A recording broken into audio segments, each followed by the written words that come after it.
રાધનપુરમાં નગરપાલિકાના ટેન્ડરને લઈને ગંભીર આક્ષેપો સામે આવ્યા છે। લ્યો બોલો, જે દિવસે લગ્ન લખવાનું હતું તે જ દિવસે વરરાજા પોલીસના હાથે ઝડપાયા। ગાંધીનગર તાલુકાના રૂપાલ ગામમાં આવેલા સુપ્રસિદ્ધ વરદાયની માતાજીના મંદિરમાં ગત 25મીના રોજ ચોરી થઈ હતી। વરદાયની માતાજી મંદિર કેમ્પસમાં આવેલા ખોડિયાર માતાજીના મંદિરના દરવાજા તૂટ્યા હતા। તસ્કરો આશરે 3 લાખ રૂપિયાની માતાજીના દાગીના અને રોકડ રકમ લઈને પલાયન થઈ ગયા હતા, પરંતુ જતા જતા મંદિરમાં લગાવેલા સીસીટીવીમાં કેદ થઈ ગયા હતા। પોલીસે આરોપીઓને ઝડપી લીધા હતા, પરંતુ તમને નવાઈ લાગશે કે આ આરોપીઓમાં એક વરરાજા પણ ઝડપાઈ ગયા છે। બનાસકાંઠા જિલ્લાના વગડ તાલુકાના ભદ્રેવાડી ગામમાં રહેતા રાહુલ ઉર્ફ ગુરુ હિંગોળજી ઠાકોર ચોરી કરવા આવ્યો હતો।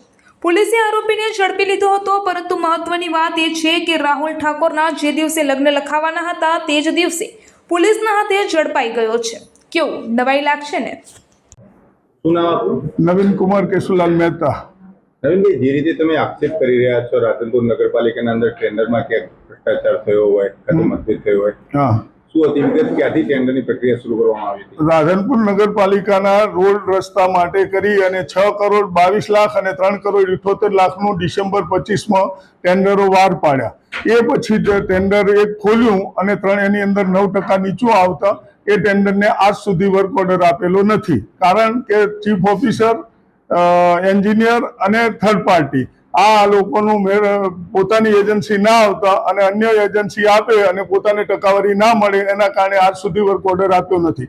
બીજી બાજુ 6 કરોડ ને 22 લાખના ટેન્ડરને સતત 3 વખત રદ કરી અને ચોથી વખત એમનું ટેન્ડર આવતા 50% ઊંચું ટેન્ડર આવ્યું એને કારોબારીમાં લઈ અને નેગોશિએશન કરવા પાર્ટીને બોલાયા વગર 35% ઓટોમેટિક નેગોશિએશન કરી અને ઉપર મૂક્યું છે। જો આ 35% લેખે ઊંચું થાય તો 6 કરોડ 22 લાખના ટેન્ડરના જીએસટી સાથે 8 કરોડ રૂપિયા થાય અને 35% ઊંચા એ 2.5 થી 3 કરોડ રૂપિયા નગરપાલિકાને સૌ ભંડોળમાંથી આપવા પડે અને નગરપાલિકાની આર્થિક પરિસ્થિતિ સારી નથી તો આ પૈસા આપવા પડે છે। અને બીજું 5 મહિના થવા ચોમાસું સામે આવે છે, તેમ છતાંય આ લોકોએ કોઈ કામકાજ ના થાય એ રીતે કારોબારી ચેરમેન પોતાના સ્વાર્થ ખાતર અને ચીફ ઓફિસર રાધનપુરમાંથી સસ્પેન્ડ થયેલા છે એ જ ચીફ ઓફિસરને સરકારે ફરી મૂક્યા અને પોતાનું અત્યારે હારીજનું કોમ્પાઉન્ડ ચાલી રહ્યું છે અને આ મોટા પાયે ચાલુ થઈ ગયું ટકાવારી લેવાનું, એના કારણે આ ટેન્ડર પાસ કરતા નથી અને આ ના થાય તો ગામનો વિકાસ માટે અટકી જાય છે અને સામે ચોમાસું આવતા રોડ રસ્તાની હાલત કેવી થશે તમે જોઈ શકશો। ટેન્ડરમાં આનાથી નીચે કોઈ ભર્યું હતું ખરી? કોઈ લોકો અમને જાણવા મળતી માહિતી મુજબ 6 કરોડ 22 લાખના ટેન્ડરમાં 9% પ્લસમાં ટેન્ડર ભરાયેલું હતું। તે પાર્ટી આજની તારીખમાં 9% પ્લસમાં ભરવા તૈયાર છે।